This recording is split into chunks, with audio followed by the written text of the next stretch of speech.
တရားလေးနဲ့လောက်တွေ့ရအောင်အဲ့တော့ကျွန်တော်ပဋိစ္စသမုပ္ပါဆိုပြီးတော့ကင်္ခာဝိတ္တနာဝိတ္တုဖြစ်ဖို့အတွက်ပဋိစ္စသမုပ္ပါကိုအခြေခံပြီးတော့ဦးဇင်းတို့ဘယ်လိုတွေနဲ့လုံးသွင်းကြမလဲဆိုတော့ပြောနေတာမဟုတ်လားအဲ့တော့ပဋိစ္စသမုပ္ပါကိုဘာကြောင့်ပြောရတာလဲလို့မေးရင်လေအကြောင်းပုံမှာဉာဏ်ရှင်းစေချင်တာပါဘယ်ပုံမှာဟုတ်ကဲ့ဦးဇင်းတို့ပစ္စုပန်မှာသူဂတိပုံသားတွေလို့ပြောပါရဲ့အသားနဲ့ဒုက္ခတွေပရိဒီဝါတွေဒုက္ခတွေဒေါမနတ္တာတွေဆိုတဲ့အပူမီးတွေဘာကြောင့်လောင်ရတာလဲလို့မေးရင်လေအဲ့ဒီအကြောင်းပုံမှာဉာဏ်မရှင်းလို့ဖြစ်နေတာဘာပုံမှာဉာဏ်မရှင်းတကယ်လို့ဦးဇင်းတို့လောကကြီးမှာနေသမျှကာလပတ်လုံးတွေ့ကျင်တဲ့အကျိုးဒုက္ခတွေတွေ့ဘယ်အကျိုးဒုက္ခပဲနေတခြားကြောင့်လားအကြောင်းကြောင့်လားငါကြောင့်တွေ့တာလားသူ့ကြောင့်တွေ့တာလားမဟုတ်ပါဘူးဘယ်အကျိုးပဲနေတခြားကြောင့်လားအကြောင်းကြောင့်လားဒါကြောင့်အဲ့ဒီအကြောင်းပေါ်မှာဉာဏ်ရှင်းဖို့အတွက်ပရိစ္ဆေသမုပ္ပါဆိုပြီးပြောလာခဲ့တာပရိစ္ဆေသမုပ္ပါဆိုတာဘာကိုခေါ်တာလဲလို့မေးရင်ပစ္စယသမဂ္ဂိပရိစ္ဆသမန္တာသာပစ္စယဥပ္ပန္နဓမ္မေဥပ္ပါတိတိပရိစ္ဆသမုပ္ပါတော်ပရိစ္ဆသမုပ္ပါဆိုတာဘာကိုပြောတာလဲလို့ဆိုရင်အကြောင်းတရားတွေပေါင်းစုံညီညွတ်တာကိုအစွဲပြုပြီးတော့အကျိုးတရားတွေဖြစ်ပေါ်စေတတ်တာဒီတခြားလားပရိစ္ဆသမုပ္ပါဒါကြောင့်အကြောင်းတရားတွေပေါင်းစုံညီညွတ်တာကိုအစွဲပြုပြီးအကျိုးတရားတွေဖြစ်ပေါ်စေတတ်တဲ့ဒီပဋိစ္စသမုပ္ပါတရားကိုနာကြားရရင်လောကမှာတွေ့နေတဲ့အကျိုးတရားမှန်သမျှအကြောင်းကြောင့်လို့သိမှာပေါ့။နောက်လောကကြီးမှာရှိနေတာဒီလည်းငါတွေသူတွေယောက်ျားတွေမိန်းမတွေပုဂ္ဂိုလ်တွေတ attva တွေမရှိဘူးအကြောင်းနဲ့အကျိုးပဲရှိတယ်လို့လည်းမသိရဘူးလား။သိပါပါဗျာ။ဒါကအကြောင်းတရားမှန်သမျှဒီလည်းအကျိုးတရားတွေကိုအထည်မလိုက်ဖဲနဲ့ပြတ်ပါတယ်လို့လည်းမသိရဘူးလား။တခါအကျိုးတရားမှန်သမျှအကြောင်းတရားနဲ့မကင်းမဲနဲ့တတ္တိဆက်ပြီးဖြစ်တယ်လို့လည်းမသိရမှာလားသိရမှာတခါဒီပရိစ္ဆေသမုပ္ပါတရားကိုနာကြားလိုက်ရင်အကြောင်းရဲ့အကျိုးဒီတီးတံမနေဘူးဖြစ်ပြီးတော့ဖြစ်ပြနေလို့ဘာသစ္စာဖြစ်ပြကဒုက္ခသစ္စာဒုက္ခသစ္စာလို့သိတယ်သိလုံးကမဂ္ဂသစ္စာသိရင်သိမှာကသမုဒိယသိရမှာကလေးပါးကသစ္စာသိတာကသစ္စာနဲ့ဉာဏ်နဲ့ပေါင်းတော့ဒါပေမဲ့ပရိစ္ဆေသမုပ္ပါတရားကိုနာကြားရရင်ဒိဋ္ဌိနဲ့ဝစီကိစ္စကိုလည်းအသိဉာဏ်နဲ့ပြုတ်တယ်လို့သစ္စာဉာဏ်လည်းမရနိုင်ဘူးလား။ကံရနိုင်တယ်မရနိုင်တယ်သိအောင်ပရိစ္ဆေသမုပ္ပါတရားကြီးစကြပါစို့ဆိုဦးဇင်းတို့အတိတ်တုန်းကလုပ်ခဲ့တာဒီဘာနဲ့ပါအဝိဇ္ဇာနဲ့အမှန်လူယူယူလေးပြောမယ်ဆိုရင်မတိပဲနဲ့ဘယ်လိုလုပ်ခဲ့တာရမ်းလုပ်ခဲ့တာမတိပဲနဲ့ဘယ်လိုလုပ်ခဲ့တာတော့ခိုင်မတိပဲနဲ့ရမ်းလုပ်ခဲ့ပြီးဦးဇင်းတို့အတိတ်တုန်းကနေခဲ့ရတာလားတည်ခဲ့ရတာတည်လဲတည်လိုက်ပါရောသင်္ခါရပစ္စယသင်္ခါရပစ္စယဝိညာဉ်ဆိုပြီးပစ္စုပန်မှာဦးဇင်းတို့ဝိညာဉ်2မျိုးရနေတာမရှိဘူးလားပဋိသန္ဓေဝိညာဉ်နဲ့ပဝိတ္တိဝိညာဉ်အဲ့တော့ယောဂီတို့တွေဦးဇင်းတို့တွေဒီပဋိသန္ဓေဝိညာဉ်ဆိုပြီးအမိဝမ်းထဲမှာနေခဲ့ရတော့ကတော့ပဋိသန္ဓေဝိညာဉ်ပေါ့တခါဒီဘက်ကထွက်လာကြပြီးတော့အမိဝမ်းကထွက်လာကြပြီးမတိမချင်းဦးဇင်းတို့တဏ္ဍာမှာဖြစ်ပေါ်နေတဲ့စိတ်တွေဒီတခြားကပဝိတ္တိဝိညာဉ်လားမျက်စိနဲ့အစင်းနဲ့တိုက်တော့မြင်စိတ်လို့ပေါ်တာပေါ့ဘာစိတ်ပေါ်တော့စာလို့ပြောရင်ဘာဝိညာဉ်ဟုတ်ပြီစာလို့ပြောတော့ဘာဝိညာဉ်တော့နားနဲ့အတန်နဲ့တိုက်တော့ဘာစိတ်ပေါ့စာလို့ပြောတော့ဟိုနှာခေါင်းနဲ့အနံ့နဲ့တိုက်တော့နံစိတ်မပေါ်ဘူးလားစာလို့ပြောတော့ဘာဝိညာဉ်နဲ့ဂါနာဝိညာဉ်လျာနဲ့အရာသာနဲ့တိုက်တော့စားစိတ်ပေါ်တာပေါ့အဲ့ဒါကိုစာလို့ပြောတော့ဇိဝဝိညာဉ်လို့ခေါ်တာပေါ့ကိုယ်နဲ့ထိစရာနဲ့တိုက်တော့ထိတွေ့စိတ်မပေါ်ဘူးလားအဲ့ဒါကိုစာလို့ပြောတော့ကာယဝိညာဉ်လို့ခေါ်တာပေါ့ဘာဝိညာဉ်နဲ့ကိုယ်စိတ်နဲ့ကြံတွေးစရာနဲ့တိုက်တော့တွေးတော့ကြံစီစိတ်တွေမပေါ်ဘူးလားစာလို့ပြောရင် မနောဝိညာဉ်ဆိုပြီးဦးဇင်းတို့တဏ္ဍာမှာစာလို့ပြောရင်ဇက္ခုဝိညာဉ်သောတာဝိညာဉ်ကာဏဝိညာဉ်ဇိဝဝိညာဉ်ကာယဝိညာဉ်မနောဝိညာဉ်ဆိုပြီးပဝတ္တိဝိညာဉ်ဘယ်နှမျိုးဒီဦးဇင်းတို့မသိမချဦးဇင်းတို့တဏ္ဍာမှာပေါ်နေတာဒီငါးဒီလားမဟုတ်ပါဘူးသူတွေလားမဟုတ်ပါဘူးယောက်ျားမိန်းမတွေလားမဟုတ်ပါဘူးတခြားလားဝိညာဉ်လားဝိညာဉ်ပါဗျာမြင်လိုက်ရင်လည်းဘယ်သူကမြင်တာဟိုတလုံးနဲ့ပြောဝိညာဉ်ကမြင်တာပေါ့မြင်လိုက်ရင်လည်းဘယ်သူကမြင်တာကြားလိုက်တော့ကောနားလိုက်တော့ကောစားလိုက်တော့ကောထိလိုက်တော့ကောသိလိုက်တော့ကောဟိုဒါမျိုးဦးဇင်းတို့တဏ္ဍာမှာအဲ့ဒီစိတ်တွေပေါ်လာတိုင်းမြင်လိုက်ရင်လည်းဩဝိညာဉ်ပဲသိပေနေဖို့တော့ကြားလိုက်ရင်လည်းဩသိပေနေဖို့တော့အရှင်ကမသိရင်ကောဒီလိုမေးစရာပေါ့မသိရင်ဘာဖြစ်မလဲမြင်တာကိုဝိညာဉ်ကမြင်တယ်လို့မသိရင်ဦးဇင်းတို့ကဘယ်သူမြင်နေထင်မှာဒါပေါ့ငါမြင်တယ်လို့ထင်တာဒီတခြားလားဒိဋ္ဌိလားဒိဋ္ဌိပါဗျာဟိုဒိဋ္ဌိမှဖြစ်ပြီးဆိုရင်လေဦးဇင်းတို့မဖြစ်နိုင်တဲ့ကိလေသာလို့ကိုမလုံရဲတဲ့အလုပ်ဆိုတာလေရှိတော်ဘူးနော်အဇာတတကြီးအဖတ်တတ်တယ်ဘယ်သူအတွက်တတ်တာဒါပေါ့ဗျာအဲ့ဒီထီးနှန်းတွေအဲ့ဒီစီးစိမ်တွေအဲ့ဒီအာနာတွေကိုဘယ်သူလိုချင်တာတကယ်တော့အဇာတတတဏ္ဍာမှာရှိနေတာလေတခြားရှိတာလားဝိညာဉ်ရှိတာဒါမဲ့ဇာတတကြီးသိသလားတို့ယောဂီတွေကတော့ဘယ်ချိန်သိတာဟုတ်တယ်ဗျာ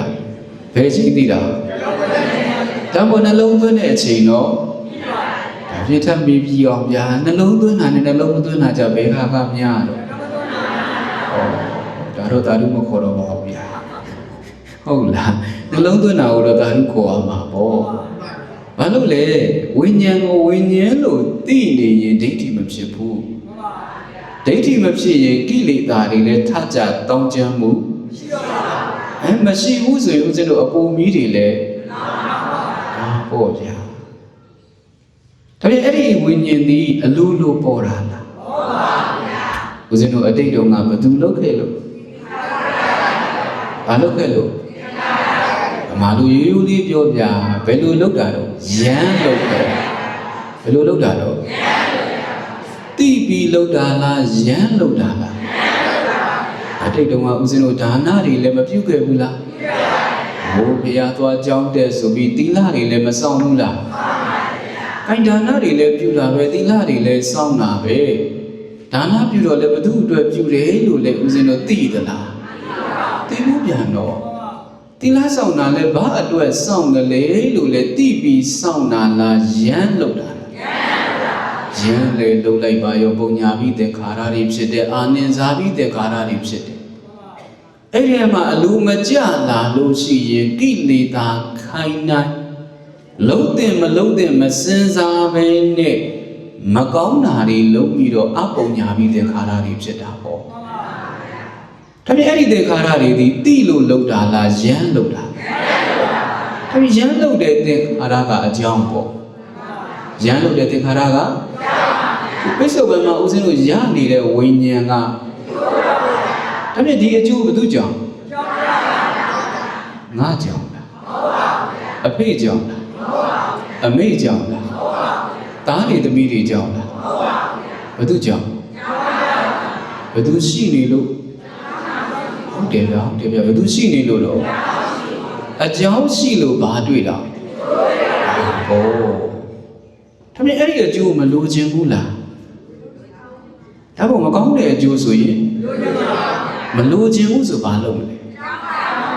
ဒါပေါ့အကြောင်းကိုတတ်ရမှာပေါ့ဟုတ်လားဘာကိုတတ်ရမှာဒါပေါ့အကြောင်းကိုတတ်ရမှာပေါ့အဲ့ဒီအပြင်ကြီးတည်စီခြင်းနဲ့ဆိုရေသောမြေတတ်ရတယ်လို့ပဲ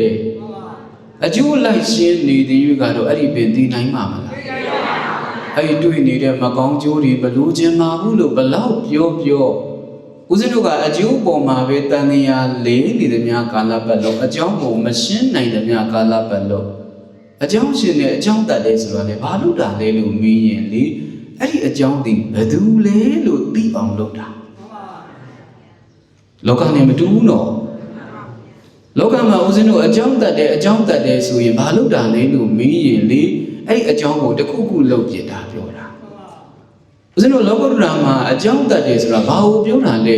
အဲ့ဒီအကျိုးကိုဖြစ်ပေါ်စေတဲ့အကြောင်းဒီဘယ်သူလဲအဲ့ဒီအကြောင်းဒီဘာလို့တတ်တယ်လဲလို့သိအောင်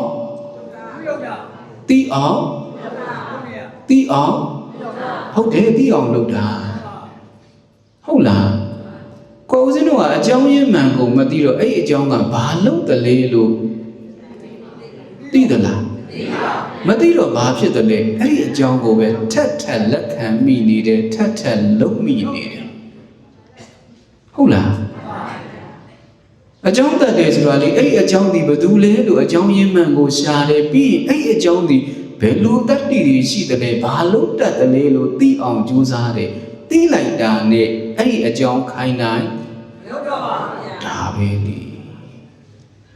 ဟုတ်လားဒါကြောင့်ဦးဇင်းခဏပြောနေတာပစ္စုပန်မှာကိုယ်တဏ္ဍာမှာပေါ်နေတဲ့တရားတွေကိုပေါ်တဲ့အတိုင်းလေးသိပြီးဖို့တော့ဘာရှာနေတာလုပ်ပြဘာရှာနေတာတော့ဒါပေါ့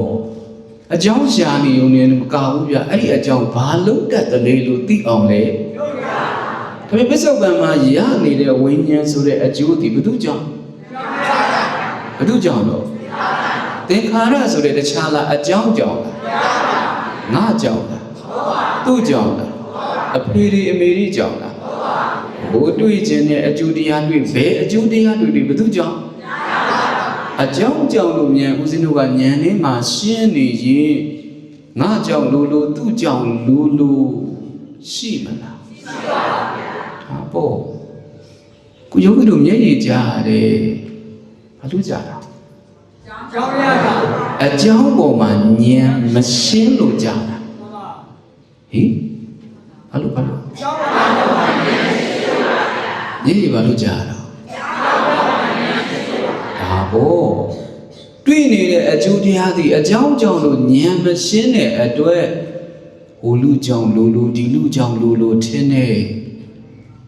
တခါရနေတဲ့အကျိုးတရားသည်လည်းငါလားဟုတ်ပါဘူးကိုပစ္စုပန်မှာရနေတဲ့ဝိညာဉ်ဆိုတာဒီငါလားဟုတ်ပါဘူးသူလားဟုတ်ပါဘူးယောက်ျားမိန်းမလားဟုတ်ပါဘူးပုဂ္ဂိုလ်တ attva တွေလားဟုတ်ပါဘူးရနေတာဒီလည်းတခြားရတာလားအကြောင်းအကျိုးရတာလုပ်ခဲ့တာကလည်းအကြောင်းအကျိုးပဲရနေတာလေအဲ့တော့ဥချိုအဲ့ဒါကိုမရှင်းတဲ့အခါကျပစ္စုပန်ရနေတဲ့အကျိုးကြီးကိုလည်းငါလို့ထင်တယ်သူလို့လေယောက်ျားမိန်းမလို့လေသားတွေသမီးတွေလို့လေငါတွေသူတွေယောက်ျားတွေမိန်းမတွေသားတွေသမီးတွေလို့လေအကျိုးပေါ်မှာလည်းထင်လိုက်ပါရောအကြောင်းကိုလည်းလေ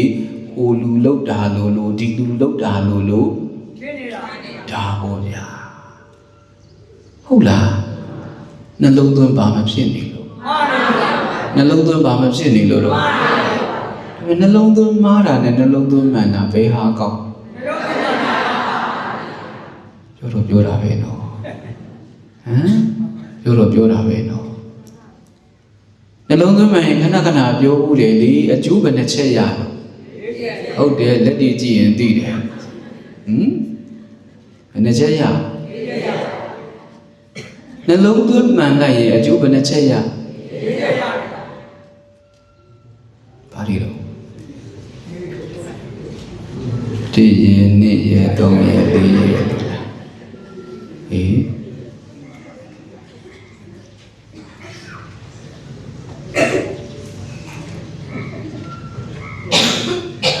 ဖြစ်ပြီးသားအကုသိုလ်တွေရောက်တယ်နောက်ထပ်အကုသိုလ်အသစ်ဖြစ်ပြီးသားကုသိုလ်တွေကြောင့်ပွားတယ်နောက်ထပ်ကုသိုလ်အသစ်ဘာဖြစ်နေလဲအချင်းဖြစ်ပြီးသားအကုသိုလ်ဘာဖြစ်တာတော့ ဟိုလူကြောင့်လူဒီလူကြောင့်လူလို့ထင်ရင်ခင်ဗျားတို့ကုသိုလ်ရတာလားအကုသိုလ်ရတာလားဟိုလူကြောင့်လည်းမဟုတ်ဘူးဒီလူကြောင့်လည်းမဟုတ်ဘူးအကြောင်းကြောင့်လို့ဉာဏ်နဲ့ရှင်းနေရင်ဟိုလူကြောင့်လို့ထင်တဲ့အကုသိုလ်ထပ်ပွားလာသေးလားဒီလူကြောင့်လို့ထင်တဲ့အကုသိုလ်ထပ်ပွားလာသေးလားဟုတ်လားဟိုလူကြောင့်လို့ထင်ရင်ဟိုလူအပြစ်တင်နေဗျာဒီလူကြောင့်လို့ထင်ရင်ဒီလူအပြစ်တင်နေဟိုလူအပြစ်တင်နေဆိုတာဂျင်းနဲ့လို့မဟုတ်လားမဂျင်းနဲ့တာသည်ဒေါသအကုသိုလ်မဟုတ်လားနှလုံးသွင်းမှန်လိုက်ရင်အဲ့ဒီဖြစ်ပြီးသားအကုသိုလ်ရောက်တယ်နောက်ထပ်အကုသိုလ်အသစ်ဘယ်အချိန်ဒီဗျာနှလုံးသွင်းဖြစ်ပြီးသားကုသိုလ်ကြောင့်ဝါလာတယ်နောက်ထပ်ကုသိုလ်အသစ်ထပ်ပြီးတော့ဖြစ်တယ်ဘာမှန်းနေရဲ့နှလုံးသွင်းမှရင်ကြောင်းပြန်ဗျာဟင်နှလုံးသွင်းမှရင်ဖြစ်ပြီးသားအကုသိုလ်တွေပွားလာတယ်ဟမ်တွေ့နေတဲ့အကျိုးဒုက္ခတွေဟိုလူကြောင့်လို့ဒီလူကြောင့်လို့ထင်လိုက်ရင်လည်းလုံးပြန်မို့ဒီလိုမဟုတ်လားအရင်တစ်ခါလေးပြောထားရဲ့သားနဲ့ဒီလိုမဟုတ်လားကျူရဲ့ဟမ်ငါမကြိုက်ပါဘူးလို့ပြောရဲ့သားနဲ့ဒါပဲလာလုံးနေတယ်အတိတ်တုန်းကဖြစ်ခဲ့တဲ့မကျေနပ်မှုတွေကိုပြန်ပြီးတော့မလုပ်တာတတိယတာဖြစ်ပြီးသားအကုသိုလ်ဝါလာတာဗျာဟုတ်လားနောက်ထပ်အကုသိုလ်အသစ်လည်းဒါဘောနှလုံးသွင်းမှနေတဲ့အချိန်ခင်ဗျားတို့ဒီကလေးတွေပြောသလိုပြောရရင်လေဗါတဲ့ကျုပ်လက်ကြားနေတာရင်ထဲမှာပန်းနေပွင့်နေတာမဟုတ်ဘူးဆိုတာပါဆိုတာကလေးတွေကပြောတာဟုတ်လားသူတို့မကြည့်နဲ့ပန်းနေပွင့်နေတယ်မထင်နဲ့ဆိုတော့ပန်းနေမပွင့်ဘူးဆိုတော့ဘာဖြစ်နေတာမကြည့်နဲ့နေစူးတွေထွက်နေတာပေါ့ဒီလိုပြောမလားမသိဘူးခင်ဗျားတို့နောက်ထပ်အကုသိုလ်တွေထပ်ဖြစ်နေတာနှလုံးသွင်းမှားနေရင်မှားနေတဲ့အချိန်မှလေအေးသလားမေးပြရစီအောင်ဘာဖြစ်ချင်တာ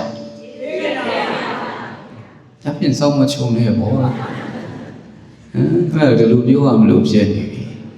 အေးချမ်းချင်နဲ့လည်းပြောသေးတယ်နှလုံးသွင်းတဲ့အောင်မကြိုးစားဘူးဆိုရင်တော့ဘယ်တော့မှမအေးဘူးတော့အေးပါမလားအေးပါပါတဲ့ဖို့တော့တဲ့ဖို့တော့ဘာတဲ့ရမှာတော့ဟိုပုဂ္ဂိုလ်ချင်းတဲ့ဖို့ဒီအဲ့လောက်ပြောတာမဟုတ်ဘူးနှလုံးသွင်းတဲ့နေရင်အကျိုးလေးချက်ရတယ်နှလုံးသွင်းမှားရင်အပြစ်လေးချက်ဖြစ်တယ်ဖြစ်ပြီးသားအကုသိုလ်တွေပွားလာတယ်နောက်ထပ်အကုသိုလ်အသစ်တွေထပ်ဖြစ်တယ်ဖြစ်ပြီးသားကုသိုလ်တွေပျောက်နေတယ်ဟုတ်လားကျိုးခဏပြောခဲ့တယ်လေကိုယ့်ဘဝဝင်ခြင်းမှာလေကိုမြင်တွေ့ကြားနေရတဲ့အရာမှန်သမျှကိုယ့်ကိုဘာလုပ်နေအောင်သင်နေတာပြေမှာဆိုလို့ကိုယ့်ကိုတခါတည်းပြေးလာတာဘာလုပ်နေတာအဲ့လိုပြောကြတယ်လေသင်ပေးမှဆရာမဟုတ်ဘူးကိုကြီးရဲ့မြင်နေရတဲ့အရာတွေလည်းယူနိုင်ရင်ပေါ့မကောင်းတဲ့သူကလည်းကိုယ့်ကိုကောင်းတဲ့သူကလည်းကိုယ့်ကိုဒါပေါ့အဲ့လိုစိတ်ပုတ်တဲ့သူကလည်းကိုယ့်ကိုသင်ပေးနေတာဗျာစိတ်ပုတ်တဲ့သူဆိုရင်ဘယ်သူမှမပေါင်းချင်ဘူးမဟုတ်လားငါလူကြီးမပုတ်နဲ့တော့ဟုတ်တယ်မဟုတ်လားငါလူစိတ်ပုတ်ရင်ဘယ်သူမှမပေါင်းချင်မဲနေလိမ့်မယ်ငါကြည့်ပါစကတော့လာပြောမှာမဟုတ်ဘူးပေါ့သူ့အပြုအမူအပြောအဆိုတွေကိုကြည့်ပြီးတော့ငါသင်နေပါလားလို့မြန်ယူလိုက်စမ်းဟုတ်လားဒါပေမဲ့ကိုယ်ပတ်ဝန်းကျင်ဒီခဏပြောခဲ့တယ်လေကိုယ်ပတ်ဝန်းကျင်ဒီတကယ်ဒါယူနိုင်မယ်ဆိုရင်ကိုယ့်အပေါ်ကျေးဇူးရှိပါတယ် တူပြောစမ်းဗျာကိုဘဝဉ္ဇဉ်ဒီကိုဘောယေရှုရှိပါရဲ့ဗျာကိုဘောယေရှုရှိပါရဲ့ဗျာကိုဘောယေရှုရှိပါရဲ့ဗျာဟုတ်သလားဟုတ်ပါရဲ့အဲ့လိုတွေးသလား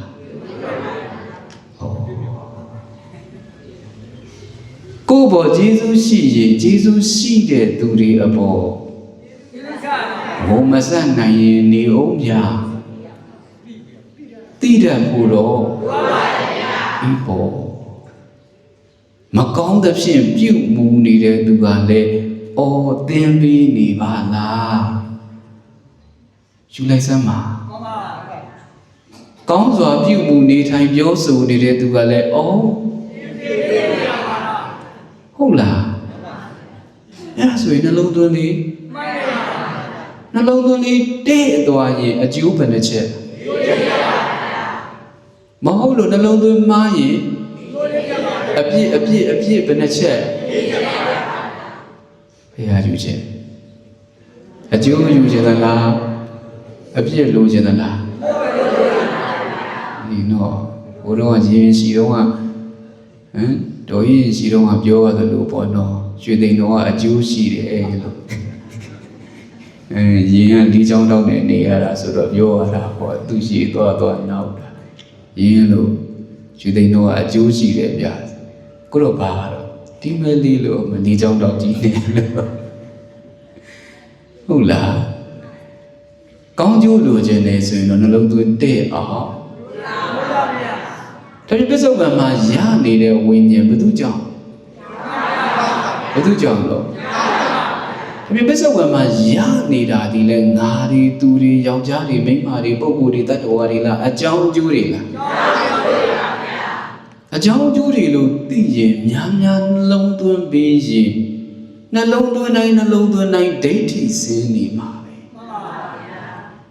များနှလုံးမသွင်းရင်နှလုံးမသွင်းတိုင်းဒိဋ္ဌိကဒိဋ္ဌိဖြစ်နေရင်ပူတယ်ဒိဋ္ဌိစင်းနေရင်စိတ်ဓာတ်ကြီးပေါ့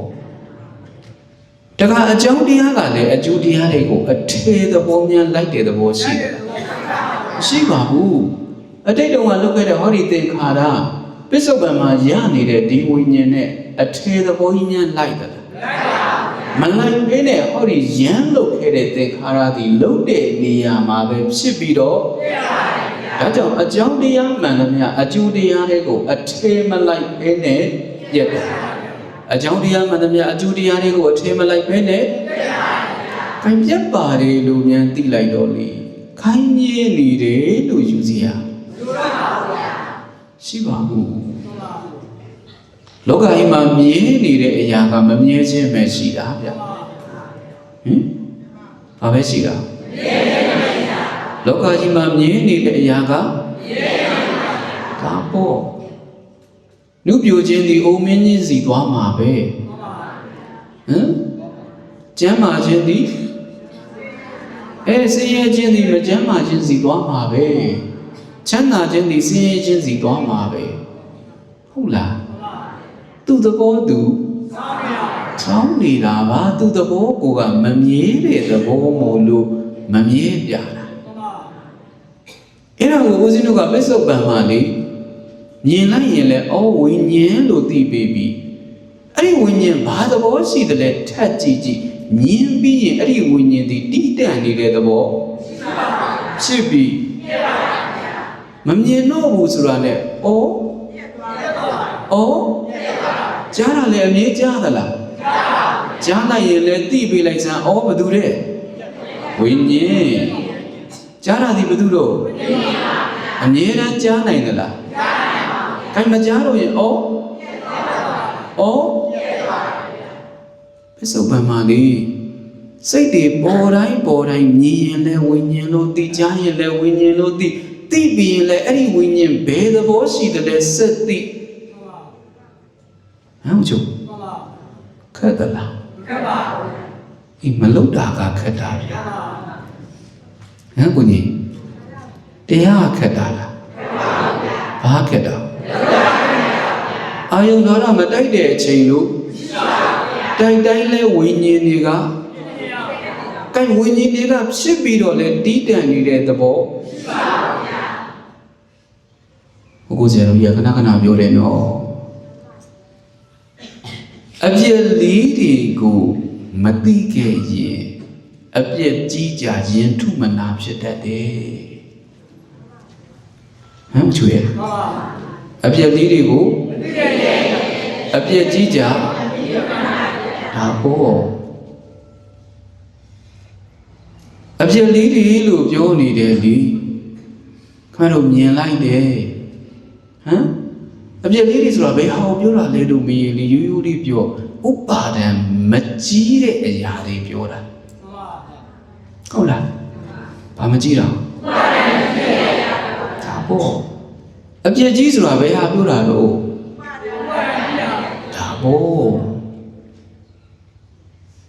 ဒိဋ္ဌိတဏှာနဲ့မိကပ်နေမှုမကြီးတဲ့အရာတွေပြက်တိုင်းပြက်တိုင်းအော်ပြက်နေပြီလို့ဒါပြနော်ဟုတ်လားအပြက်ကလေးတွေကိုဒါဦးဇင်းတို့ကနှလုံးသွင်းတဲ့ခဲ့ရင်အဲ့ဒီဒိဋ္ဌိတဏှာနဲ့ဆွဲကပ်နေတဲ့အရာတွေပြက်သွားလို့အပြက်ကြီးတွေကြုံရင်လေနှလုံးသွင်းလေးတဲ့လာတာဗျာနော်ဟုတ်လား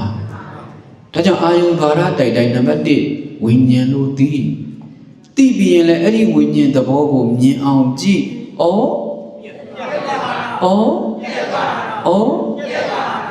နှလုံးသွင်းပေးဖို့တော့ဒါပြင်အကြောင်းတရားမှန်သမျှအကျိုးတရားတွေကိုအထေသဘောများလိုက်သလားမလိုက်ဘဲနဲ့အကြောင်းဒီအကြောင်းနေရာမှာပဲဖြစ်ပြီးခိုင်ပြက်ပါတယ်လို့လည်းသိလိုက်ပါရောခိုင်မြဲနေတယ်လို့ယူဆွဲနေစေရခိုင်မရှိတော့တာဒီတခြားစင်နာလားတတ္တရာဒိဋ္ဌိစင်နာလားအကြောင်းဒီအကျိုးတွေကိုအထင်မလိုက်ဘဲနဲ့ပြက်ပင်ပြက်ညာတော်လေဘယ်အကျိုးတရားပဲနေနေအကြောင်းနဲ့ကင်းသလားမကင်းမဲနဲ့တတ္တိဆက်ပြီးအတိတ်တုန်းကဦးဇင်းတို့လုပ်ခဲ့တဲ့သင်္ခါရလေဟောဒီအကြောင်းတရားဒီဝိညာဉ်ဆိုတဲ့အကျိုးတရားတွေအထယ်လိုက်ရဲ့လားအထယ်မလိုက်ပင်မလိုက်ညာတော့လေပစ္စုပန်မှာဖြစ်နေတဲ့ရနေတဲ့ဟောဒီဝိညာဉ်ဒီအတိတ်တုန်းကလုပ်ခဲ့တဲ့အကြောင်းသင်္ခါရနဲ့ကင်းရဲ့လားမကင်းမဲနဲ့ဟောဒီသင်္ခါရတတ္တိလေးဆက်ပြီးဝိညာဉ်ဖြစ်တာသင်္ခါရဒီသင်္ခါရနေရာမှာပဲဖြစ်ပြီး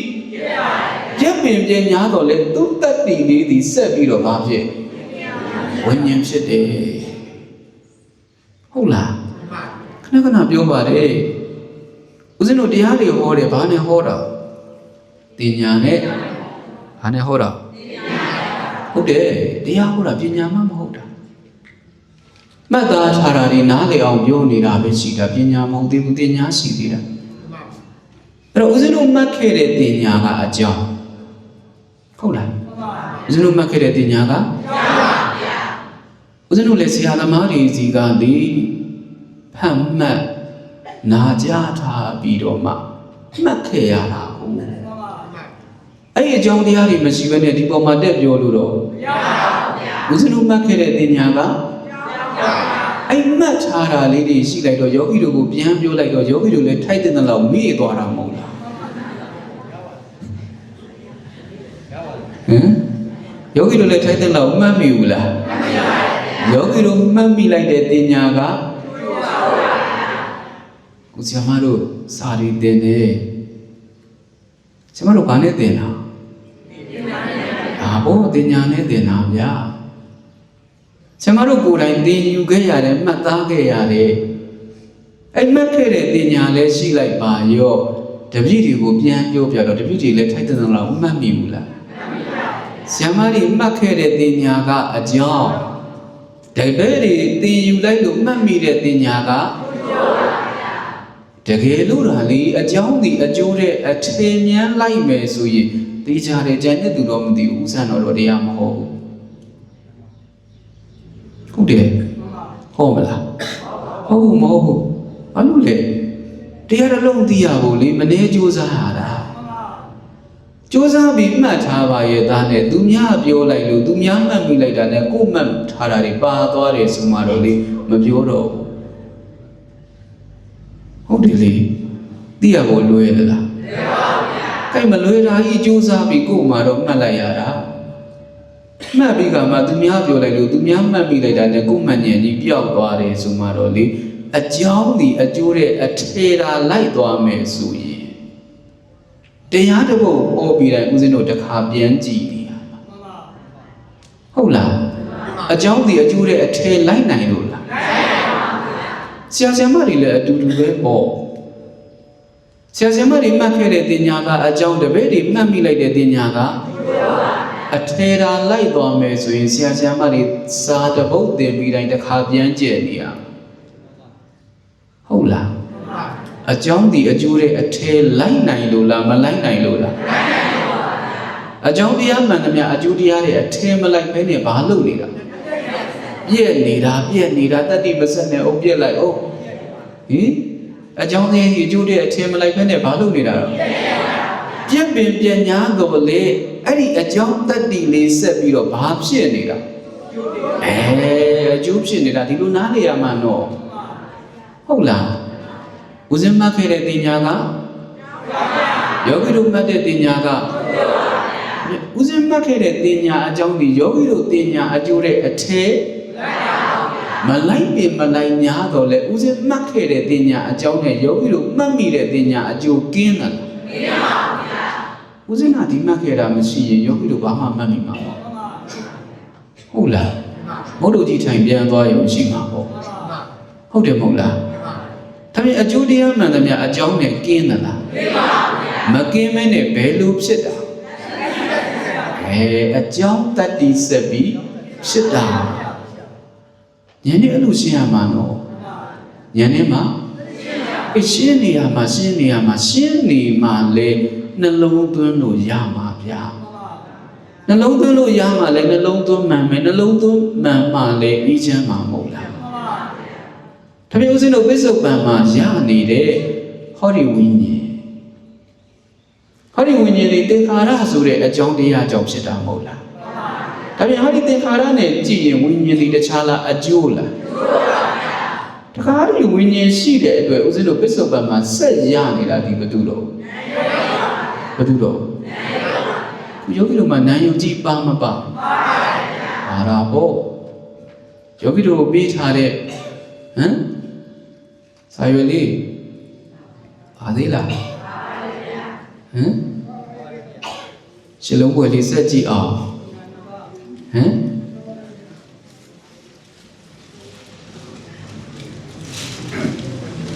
လို့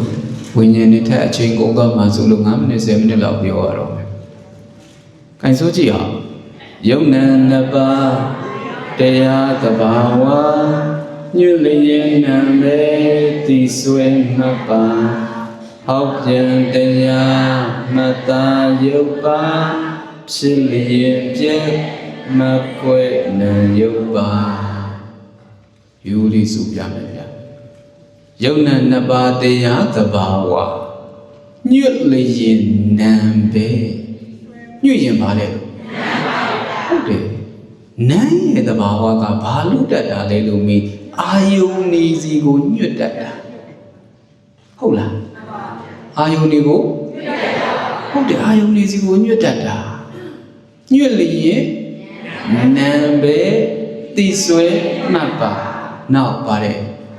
ဟောက်ပြန်တရားမှတ်သားယုတ်ပါဒီယောဂီတို့တဏ္ဍာမှာရှိနေတာဒီဘာရှိတာလဲလို့မေးနှစ်ခုရှိတာဗျဘာနဲ့ပါအာယုန်တွေကိုညွတ်တတ်တဲ့တရားတစ်ခုရဲ့ဟောက်ပြန်နေတဲ့တရားတစ်ခုရဲ့ဒါလေးရှိတာအဲ့အာယုန်တွေကိုညွတ်တတ်တဲ့သဘာဝလေးကိုဦးဇင်းတို့ကခေါ်လို့ပြောလို့ရအောင်နာမည်သမုတ်လိုက်တော့သူ့ကိုဘယ်လိုခေါ်နာဆိုတာဤသိရမှာမဟုတ်ဘူးနော်အာယုန်တွေကိုညွတ်တတ်တဲ့သဘောလေးကိုသိရမှာနာဆိုတဲ့စကားလုံးကြီးသိစေချင်တာလားဟုတ်ပါဘူးဗျာနာဆိုတဲ့စကားလုံးဒီဘာလို့ပညာအာယုန်တွေကိုညွတ်တတ်တဲ့သဘောကမှပရမတ်ဟုတ်လား မြင်ရမှာဒီအာယုန်တွေကိုညွတ်ညွတ်သွားတဲ့သဘောလေးတွေတွေ့တိုင်းဩနာပဲဩညွတ်တဲ့သဘောလေးတွေတွေ့တိုင်းဩဒီဖောက်ပြန်နေတဲ့သဘောလေးတွေလည်းယောဂီတို့တဏ္ဍာရှိမရှိအဲ့ဒီဖောက်ပြန်နေတဲ့သဘောလေးတွေအမှုအရာလေးတွေကိုခေါ်လို့ပြောလို့ရအောင်နာမည်သမုတ်လိုက်တော့ကြယော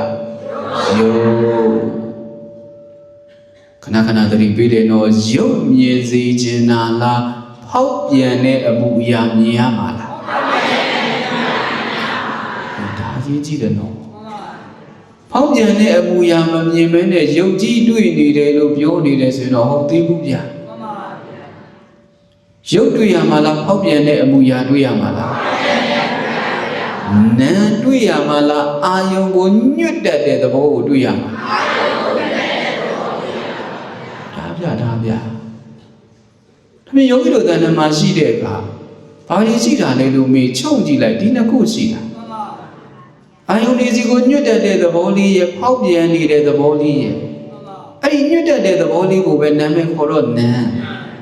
ညွတ်တဲ့သဘောကိုနာမည်ခေါ်တော့နာမ်လို့ပြောပြီးဖောက်ပြန်တဲ့သဘောကိုနာမည်သမုတ်လိုက်တော့ယုတ်ဒါပေမဲ့ယောဂီတို့တဏ္ဍာမှာရှိနေတဲ့အဲ့နှမျိုးတည်းသောဓမ္မတွေသည်သဘာဝချင်းတူသလားတူပါဘူးဗျာခလိုက်တာနော်ရှိတာလေနှစ်ခုတည်းရှိလားချုပ်လိုက်တော့လေဘာနဲ့ပါရှိတော့သဘာဝချင်းလေတူပါဘူးဗျာဟိုအဲ့ဒါကိုကလေဒုက္ခဗျာဘာကြီးရတာလားဒုက္ခပါဗျာသဘာဝမတူတာကြီးရတာရုံနေတဲ့ညီတူသလားတူပါဗျာတူဗျာဒါကြောင့်တက္ကရာဆရာကြီးကပဲပြောတာလေခင်ဗျားတို့ရှိနေတဲ့ရုံနဲ့သူတို့အချင်းချင်းကိုတဲ့သလားတဲ့ပါဘူးရုပ်ကတစ်မျိုးနာမ်ကတစ်မျိုးဒါကကျေးဇူးတော်ရှင်မိုးကိုဆရာတော်ဘုန်းကြီးကခဏခဏပြောတာလေရုပ်မှာကလည်းမွေးရပါယောဂာနဲ့နာမ်မှာလည်းမူရပါယောဂီတို့မှာပါနေတဲ့ယုံနဲ့နံကြည့်လိုက်ရင်လေနံကမွေးကနေကဝန်တွင်ကြီးဟုတ်တယ်မို့လားယုတ်ကမွေးကနေကတငယ်နာဝမ်းပြက်ဟာတဲ့ဟုတ်တယ်ခမတို့ယုတ်ကလေအထိမကန်ရွှေပကံအေးပါရပြန်မော့ပူရင်အခုရှာရပြန်မော့ဟုတ်တယ်မဟုတ်လားတို့ရှိအစားမာတာနဲ့တို့ရှိစီးချူရတာနဲ့တို့ရှိသွေးတိုးရတာနဲ့ဟောယုတ်ကလေမွေးကနေကလေခင်ဗျားတို့တငင်နာဝမ်းပြည့်ဆိုတဲ့အတိုင်းဖောက်ပြန်နေတာအထိမကန်ချွေပကံစောစောဆရာမတို့တော့ပြောမိသေးတယ်ဦးစင်ပိန်သွားတယ်နဲ့ဟုတ်တယ်ဆရာမလို့ခန္ဓာကအငတ်မထားခင်ကိုယ့်ဟာကိုယ်ဖြတ်ကြည့်နေတာဟုတ်တယ်တဖြည်းဖြည်းအသက်ကြီးလာလေခင်ဗျားတို့ခန္ဓာခင်ဗျားတို့အငတ်ထားနေထားမှာအဲ့တော့သူကအငတ်မထားခင်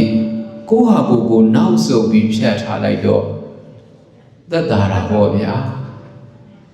ဟုတ်တယ်မဟုတ်လားကိုစီကျော်တွေတော်တော်များများရှောင်းပြစ်တယ်တလုံးမွေးကနေကလည်းစီကျော်စားလာတာဆိုတော့အဲ့စီကျော်ကလည်းကြားအဲ့တော့ဘာဖြစ်တယ်လဲဝါတာပေါ့ခန္ဓာကိုယ်အစီတွေတက်တယ်စီတွေတက်တော့ဘယ်ကောင်းမလဲအသက်ကြီးလာလေအဲ့ဒီအစီတွေများလာလေယောဂများလာလေခင်ဗျားတို့လူဝိကြောင်ယောဂများတာတော်သေးတယ်ဘုန်းကြီးယောဂများရင်အဲ့လူတွေဒုက္ခပေးရတော့တာကောင်းတာဟုတ်အဲ့တော့ဘယ်သူမှလည်းဒုက္ခမပေးခြင်းတော့ကိုယ့်ဟာကိုယ်သူအငတ်မထားခင်ကိုယ့်ဟာကိုယ်အငတ်ထားလိုက်တော့သက်သာတာပေါ့နော်ဟုတ်တယ်လေ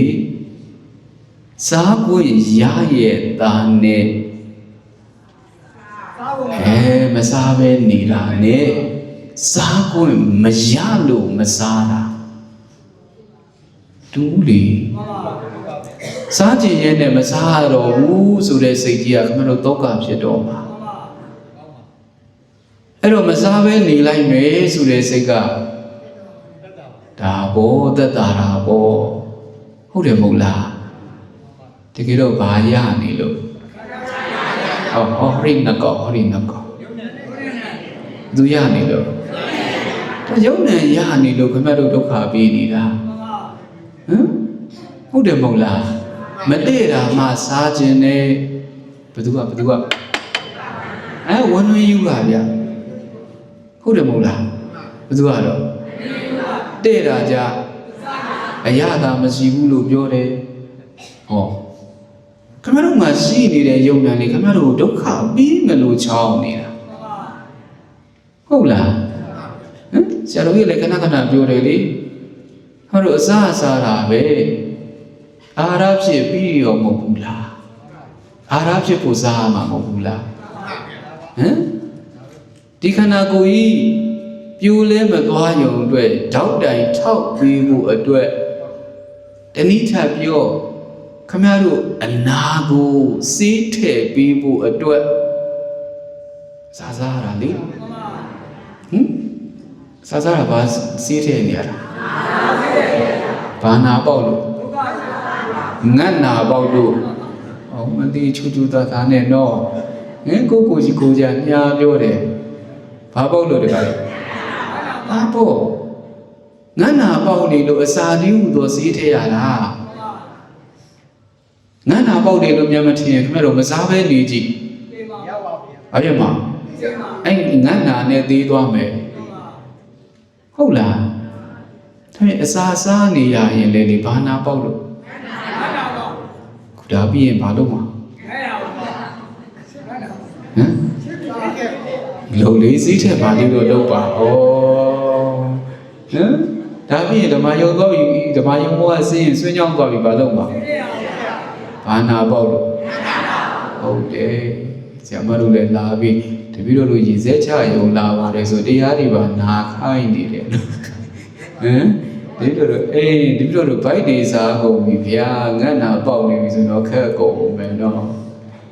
ရှိနေတဲ့ယုံနဲ့သူတို့ချင်းတဲ့သလားတဲ့ဘူးနော်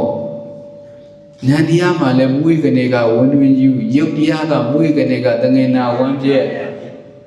ဟောဒီဉာဏ်တရားကလည်းအဲ့ဒီဝန်တွင်ယူတယ်မကဘူးဗျာနောက်ထပ်ယောဂကပါသေးတယ်မွေးကနေကအကျိုးလေးသူ့ဟာသူဘာမှမလုပ်တတ်ဘူးလုပ်တတ်သလားဟမ်ခုနမှာတောက်ရဝေးရှိတယ်နန်းတော့သိတာပေါ့ဒါပေမဲ့အဲ့နန်းကသိယုံနဲ့အဲ့ရင်ကပြည်သလားဘာလို့လဲနန်းအကျိုးမို့လို့ဟမ်မချိုးနန်းဘာမို့လို့အကျိုးမို့လို့ကျိုးကလည်းကျိုးသေးတယ်ယူကလည်းဟောခင်ဗျားတို့ရထားတဲ့နန်းတရားအကောင်းသလားကောင်းဘူးတော့ရုပ်ကြည့်တော့လည်းဘာလဲလို့ပြီးအကန်းဗျာဟမ်ရုပ်ကပါတော့သူကသူသိတတ်သလားသိတတ်ဘူးဗျာနော်အကန့်သူဘာမှမြင်တာမဟုတ်ဘူးဟိုဝင်းတွင်းယူခိုင်းတာလိုက်လို့နေတာဟမ်ဘယ်သူခိုင်းတာလို့တော့ယောဂီတွေဘယ်သူခိုင်းတာလို့တော့ဟမ်ဟုတ်လားသူများမြန်ပြောမယ်မြန်ကြံရင်လေကိုအိမ်ရောက်ရင်လက်ညှိုးထိုးကြည့်မှန်နေမှာဟုတ်လားကိုမာနာလေးများတက်မယ်မြန်ကြံရင်မှန်နဲ့လက်ညှိုးထိုးပြုတ်ဟဲ့ပြောရသလားပြောရပါဘူးသူများတာပြောရတာနော်ဟမ်ကိုကြပြောရသလားပြောရရဟေးပြောပြီးမှတော့တင်ပါဗျာနော်အဲ့ဒါမှအဲ့ဒီအပေါ်မှာဆွဲလန်းတဲ့တဏှာအဲ့ပေါ်မှာတက်မဲ့တဲ့တဏှာဆွဲလန်းတဲ့ဥပါဒံရောမှာနော်မဟုတ်ရင်လေခင်ဗျားတို့ကကြည်ကောင်းတယ်ဆိုစောဆရာမရောက်ချင်းတန်းလျှောက်တာဘုန်းကြီးပိန်းသွားတယ်နော်ဆိုအမေမြောက်စွာဖြစ်ချင်သွားတာဟုတ်တယ်မဟုတ်လားဟုတ်တယ်လေဘုန်းကြီးအဲ့လိုလေးကိုကြီးစစ်သွားမှကြည်ကောင်းနေဆိုဘာဖြစ်ချင်တော့မြောက်စွာဖြစ်ချင်လာတာလေဟောဝင်းတွင်းယူကထချင်လာတာ ဟုတ်တယ်မဟုတ်လားအဲ့တော့ဘာလုပ်လို့ဟဲ့လောက်ပါဟမ်ဟဲ့မလီပြောပြီးနော်ယောဂီတို့မှရှိနေတာကောင်းတာရှိသလားရှိပါဘူးအဲ့တော့ထမင်းစားရင်လည်းစိုးစိုးအတွေ့တယ်လေအာဟာရပြည့်ဖို့တော်ပြီပေါ့အဲ့ဒါဆိုကိုတော့အဲ့လိုမဟုတ်ပါဘူးထမင်းစားတယ်ဆိုရင်ထမင်းနဲ့ဟိုပြောတယ်လေကလေးတွေတင်းနေကြတာကောစီချိုတကြားခွန့်အားဆိုအော်အဲ့မှာထမင်းကကောလေးအစီဓာတ်ဟုတ်ပြီ तू ကခွန့်အားအတွက်ပါပြီဥပဲနို့အတာလွန်ကြီးထွားခန္ဓာကိုကြီးထွားဖို့အတွက်ဥပဲနို့အတာတစ်ခုခုပါပဲပါဟုတ်ပြီထမင်းရဲ့ပဲရဲ့ရပါလားဟမ်ကျင်းနေပါလားဟောထပ်ပြောသေးတယ်လေတီးရွက်စုံစားယောဂတာအိမ်ဟုတ်ပြီကဲအတီးရွက်တစ်ခုခုပါမယ်ပဲပါမယ်ထမင်းပါမယ်ရမလားမရဘူးပါဟောဘယ်သူကနမေဟမ်အစကလေးလဲဆောင်းရွှင်ချူလေးပါလေးထွအောင်ဆက်လေးနည်းနည်းပါတော့ပါအောင်မှာကိုင်းဆက်ပါတော့ဗလားဘာပါအောင်မှာဟောချင်းလေးပါအောင်မှာကိုင်းချင်းပါရပြီလားဩဘသူကမလို့ဟိုဆွေးညောင်းရောက်ရင်လေဟိုဆွေးရင်းထည့်ပြီးတဲ့တက္ကရာဓမ္မတွေကလည်းလေမျက်နှာလေးတွေကချိုးနေတာနော်ဟုတ်လားမျက်နှာအိုလေးနဲ့မြန်ထည့်ကြိုက်လားကြိုက်ပါကိုကဟိုဟာလေးဟိုနန်းလေးကဟာလေးထည့်ချင်တာ तू ကဒီနန်းလေးဟာလေးထည့်ပေးလိုက်တယ်ယောဂီတို့ဝန်ညူမဖြစ်ဘူးမဟုတ်လားအဲ့လိုဖြစ်ပါဘူးဟိုနန်းလေးကဟာလေးပါရင်ကောင်းမှာလို့ဖြစ်တာဘယ်သူကပြောတာအေးပြဟိုဟာလေးပါရင်ကောင်းမှာပဲလို့တွေးလိုက်တာနဲ့သိပေးလိုက်ဩလောဩဝန်ညူဒုက္ခပြီးနေပြီအဲ့တော့ပြောဦးတယ်လေလူတယောက်အဝတ်စားဖះကျုပ်တို့သင်္ကန်း3တယ်လို့ပြောတာဗျာ3တယ်ဆိုတာ3စုံပြောတာမဟုတ်ဘူးနော်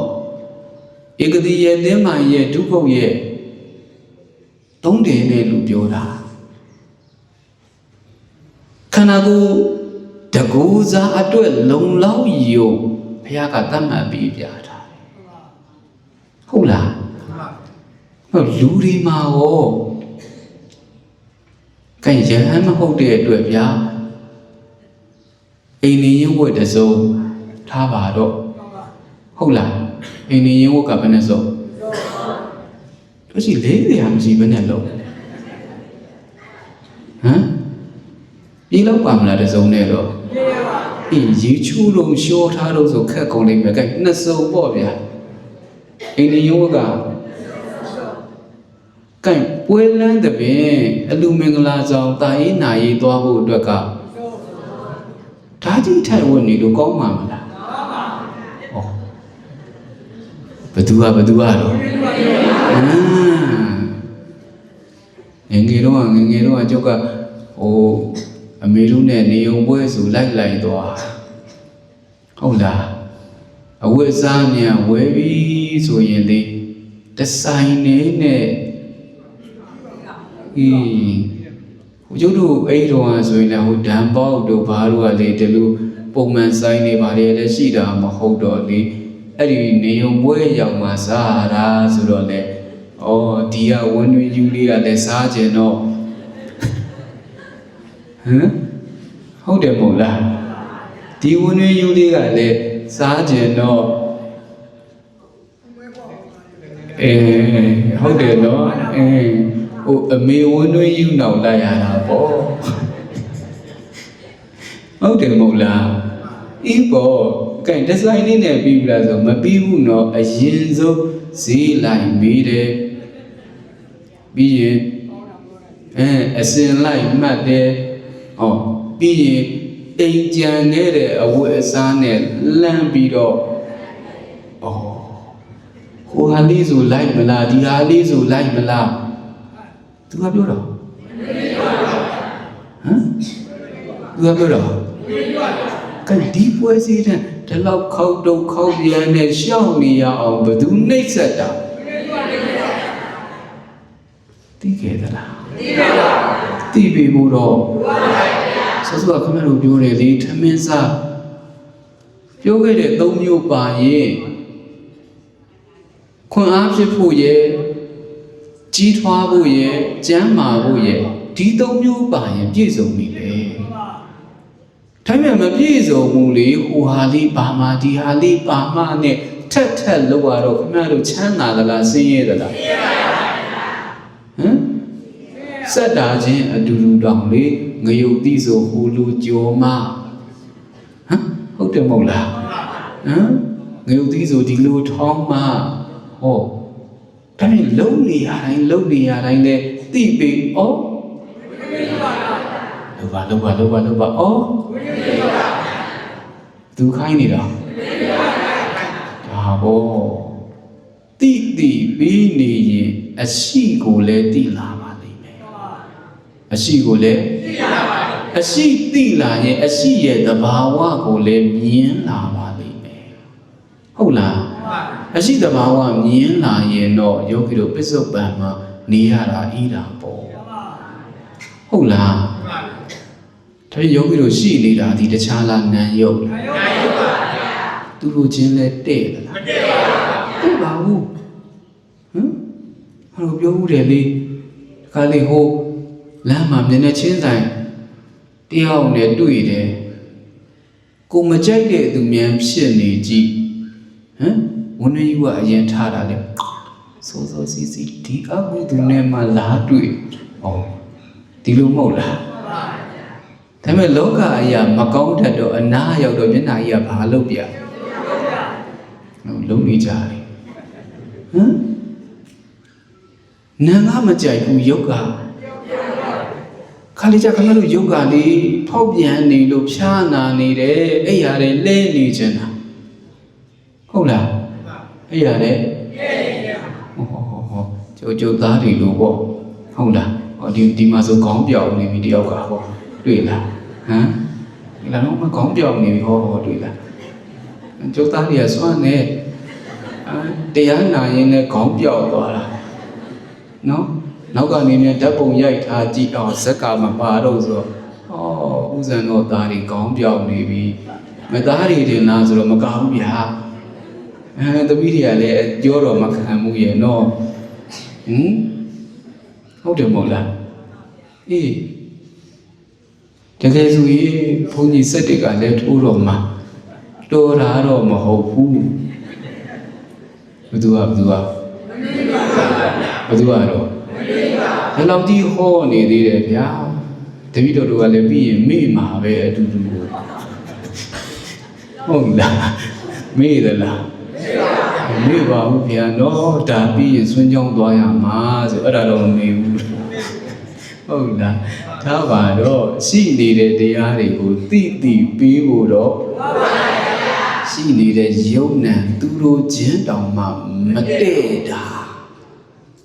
မလိုက်ချင်တာလေးကလေသူတို့ချင်းတောင်မှမတည့်တာမဟုတ်လားမှန်ပါဗျာခေါင်းအဲ့မတည့်တာကြီးထိနေရတာမဟုတ်လားမှန်ပါဗျာနာငါမကြိုက်တိုင်းယုတ်ကမလုံနိုင်နိုင်ဟုတ်လားမနေ့၄နာရီတဝီလေချမ်းစီဘယ်သူထားကြတော့ဒါပေါ်ဆောင်တဲ့ကိုယ်နေချင်တာမဟုတ်လားဒါမှမဖြစ်ဘူးမထရင်ဘုန်းကြီးကဒဏ်ပေးမှာတဲ့ဆိုတော့ဟမ်